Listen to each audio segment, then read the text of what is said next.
again. Zahra, welcome to Girl Stop. Hi, Joelle. I get you in bed now. What about your mind when they say, I am bringing a blow-up bed to do an interview with you? So, Joelle, I stripped my look very hard. Well, I said very well. No. I want to start the fact that you're moving like a tourist. I told you where to meet him. And you could have find the location in Barbados. Wow. So let's start with that. How often are you there? Oh my goodness. Often enough. Often enough to Often find enough. this location? Absolutely. And I do not, listen, don't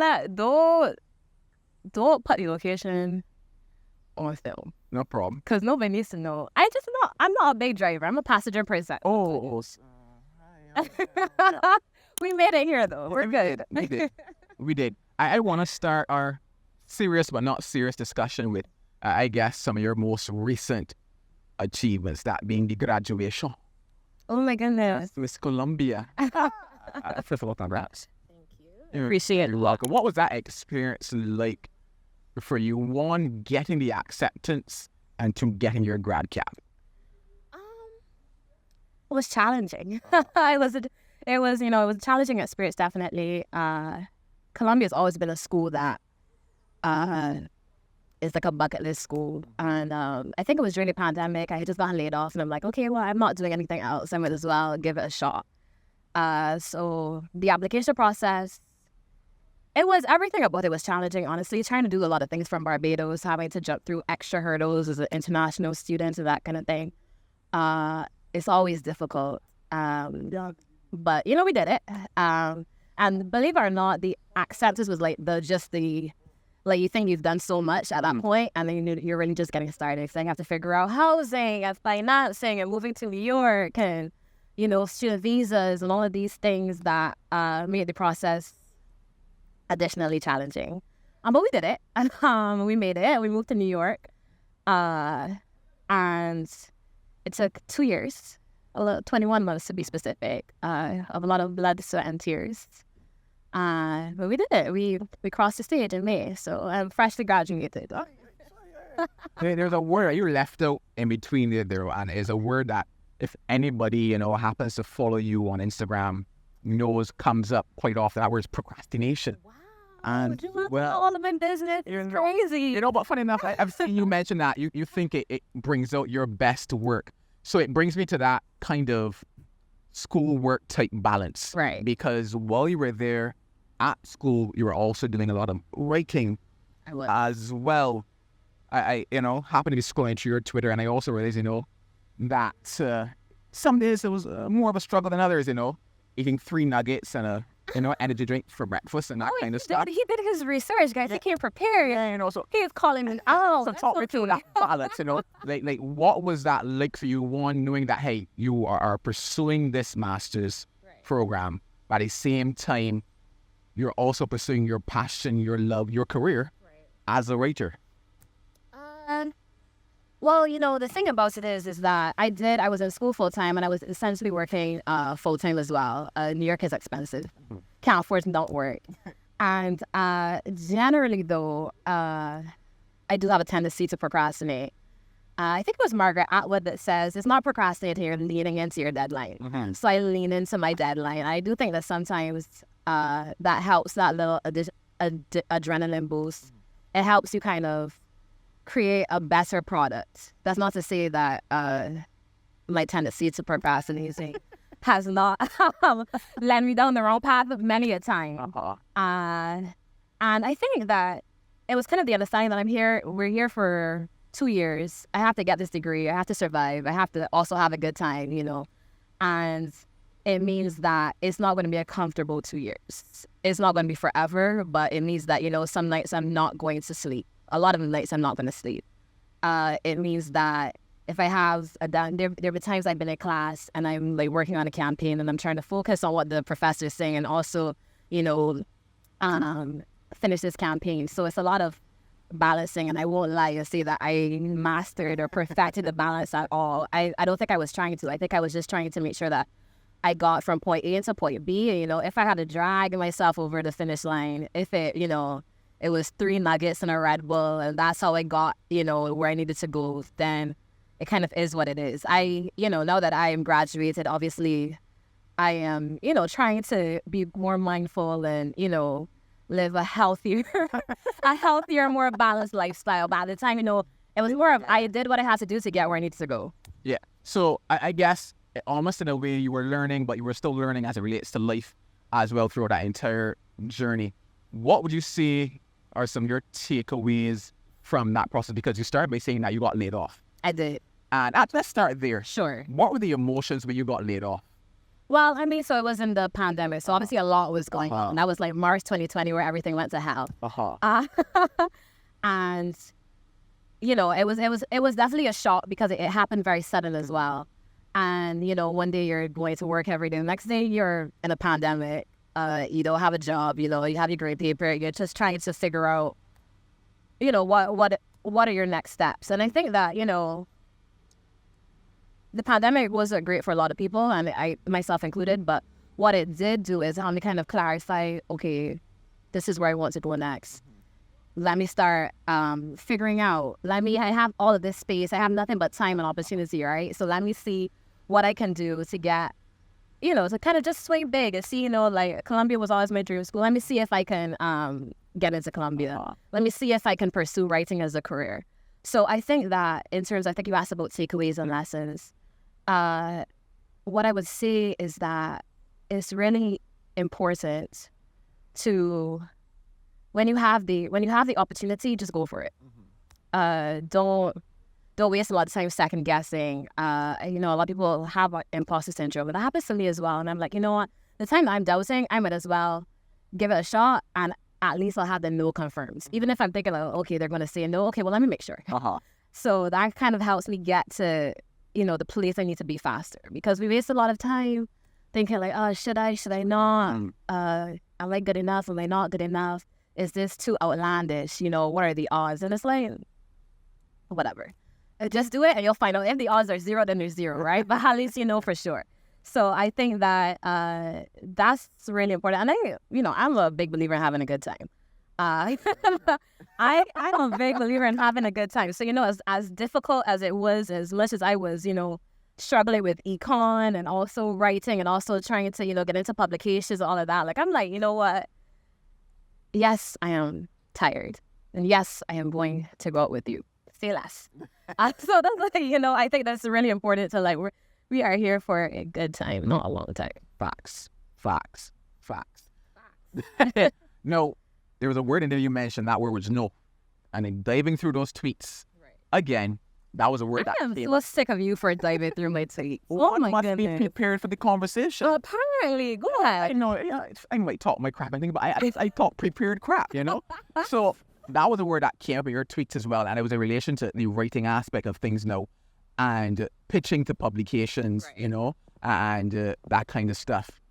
What is that process like for you? Because is it easier now that we could talk about some of the big things that you've written as well? Because, you're doing your thing. But, when you started out and, you didn't have a name, you didn't have your name out there as yet. You had to pitch yourself, your creative ideas and what's not.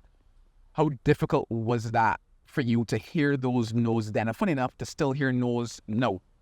You know what it is? What I'll say is that it definitely gets easier with time. When I first started, again, it was in the pandemic as well. I had nothing but time and opportunities. I'm like, let me just try some stuff.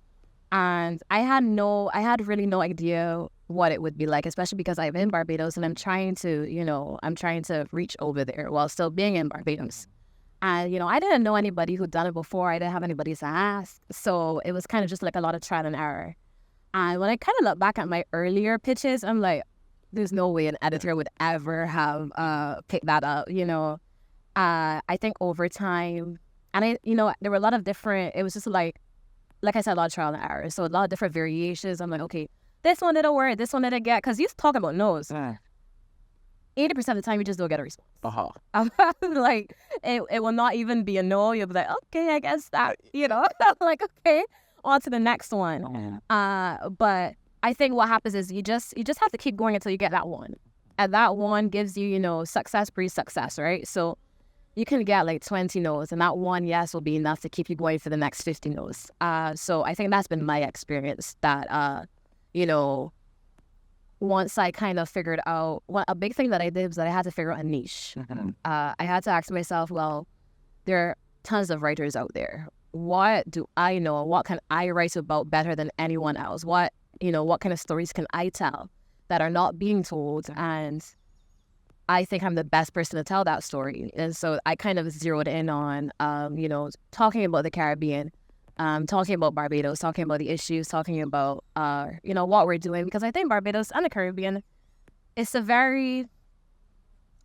there's a lot more to us than we give ourselves credit for. And I think having studied overseas, I'm really aware that people genuinely are interested in Barbados, they're interested in the Caribbean.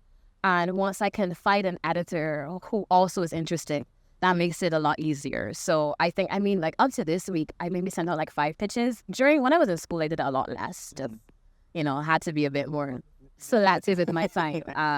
But I think I sent out like 5 in this past week. And if I hear back from one, I would consider that to be successful.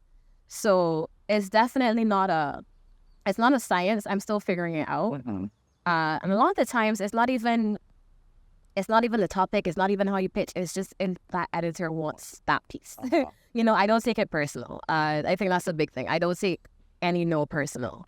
It might be, no, I'm not the right person for this, or no, it's not my time, or no, go do something else. But I don't take the no's personally. So I think that's an important. You have to have thick skin. Not this fly attacking me.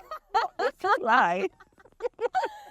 Completely lost my train of thought, but yes. Yeah. No, you say yes. I want to go to that word no. Yes. What was the one yes that made you say, hey, I can make it in this industry? What was that one pitch, that one article that got accepted that told you, you know what? This career is for me? Well, the thing is, I don't think I ever not thought that, it wasn't for me. I think one thing about me is that I'm willing to play the long game. So even if it's not for me right now, like there's no doubt in my mind. There was never a doubt in my mind that I was capable. It's just, we had to get the right mix of ingredients. We had to get the formula down. So what I'll say is that I think that the one that I was most excited about, the one that I felt really good about, was probably my first Essence piece about Rihanna, and that was at Super Bowl. And I'll tell you why, because it's actually kind of interesting story. I'm happy you said that, because I was going to ask you about that. Were you? Okay. Rihanna. Oh, come on. I did my homework and I read it too, but continue. You read it too. Thank you. He read it. Everything a writer likes to hear. So I think that the video had just the Apple Music promo had come out, and I was like on my way to school. I watched it right before school. And I'm walking, and I'm like, I just couldn't get it out of my head. I felt so good. I felt so proud. I'm like, you can see Barbados in it. And it is like in that moment, it really resonates with you that, this Bayesian girl has really ascended to the highest heights. And, she's from here. And I think, we really understand what it means when we say she's from here. We understand what she had to overcome.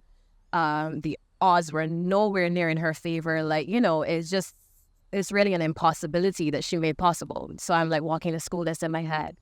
In my class, the whole thing is in my head. And then, I go to get some groceries and it's still in my head. And then the idea for the article just came. And I'm like rushing back with my groceries to get back to my apartment so I can write it down and get this pitch out, because it was maybe like the Super Bowl was Sunday. So I think that was like Thursday night.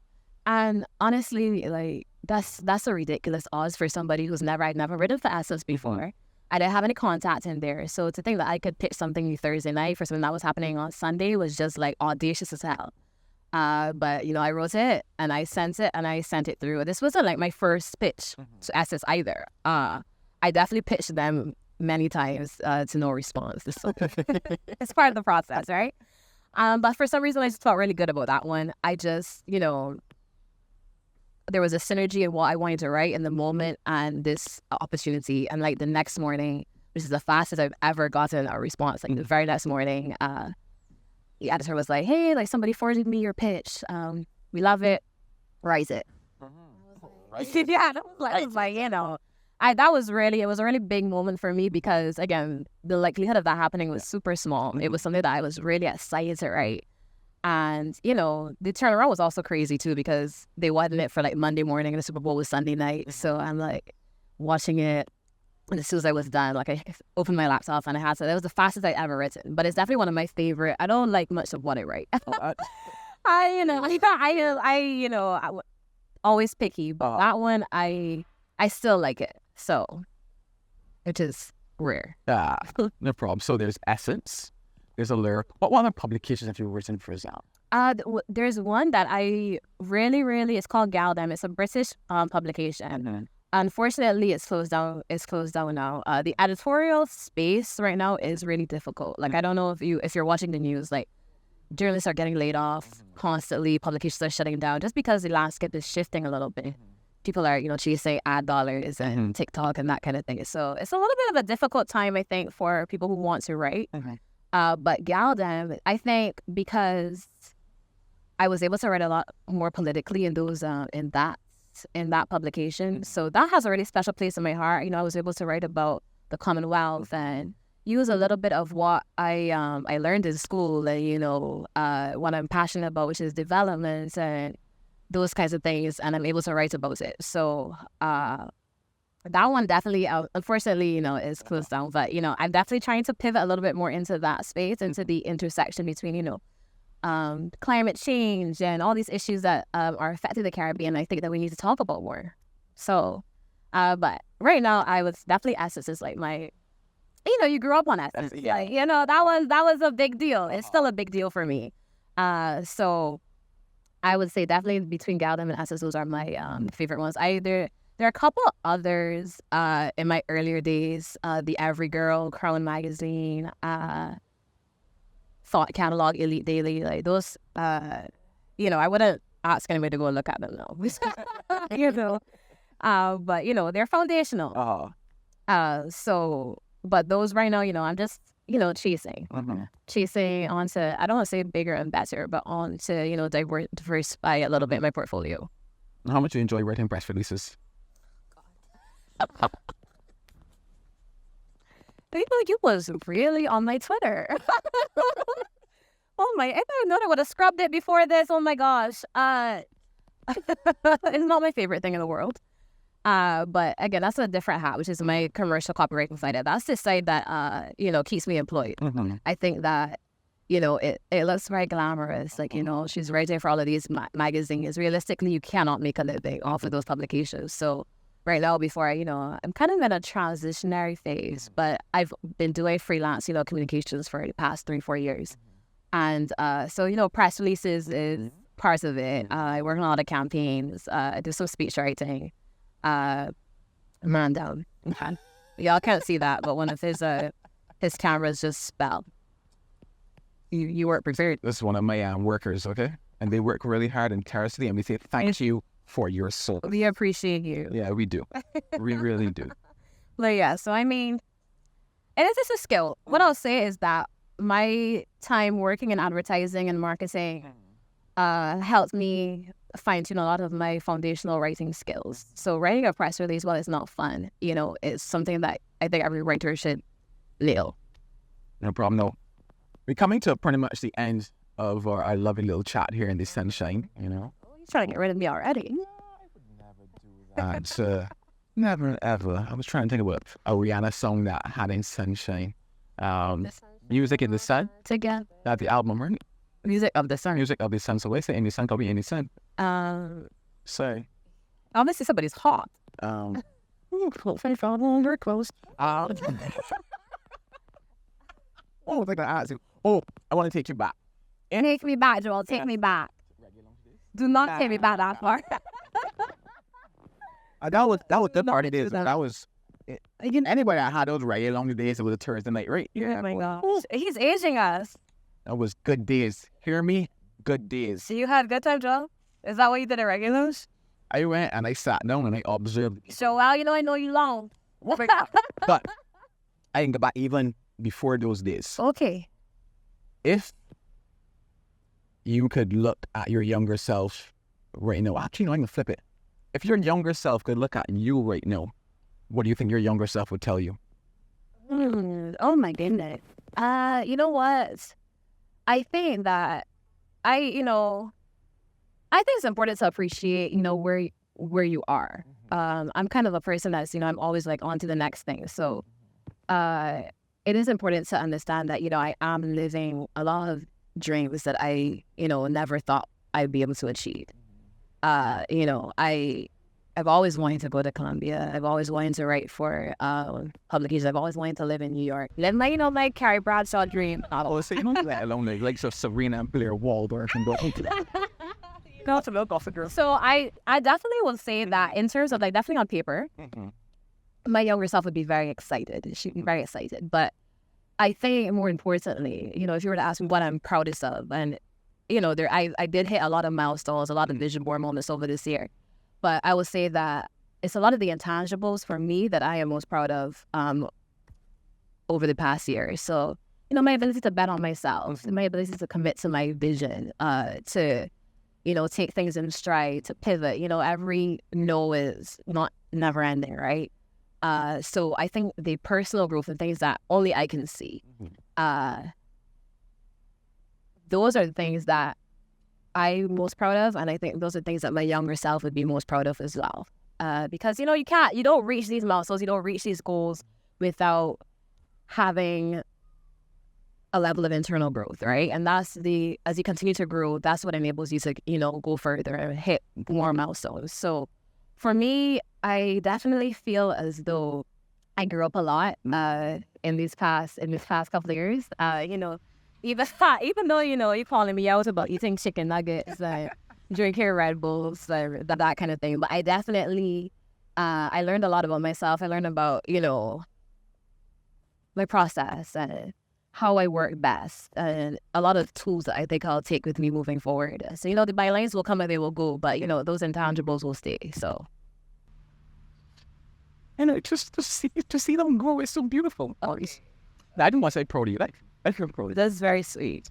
Nah, it's nice to watch. I try to keep up with you. So. From the internship animation coming forward, where did you even bring that? I just do my research. That's crazy. I didn't think I know these things. I know the thing. That is crazy. I even forgot that I did that. Yeah. That was definitely like over 10 years ago. Yes, it was. Oh my gosh, you have my blood type. I would go with. Shut up. Zahra, it's been an absolute pleasure to hand to you. It's been a pleasure having you up, Stock. Well, I hope this is your best interview. I hope you gave it your all. Hands down, I always give it my all. Right, but you're more than you gave anybody else. I got jealous. Into. That's a wrap, folks.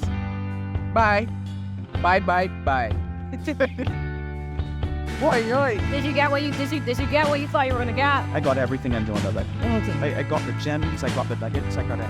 Okay, let me see why not like so I'm like, if I get sweet, this thing get away. Oh, I would never think put upside that not sweet enough.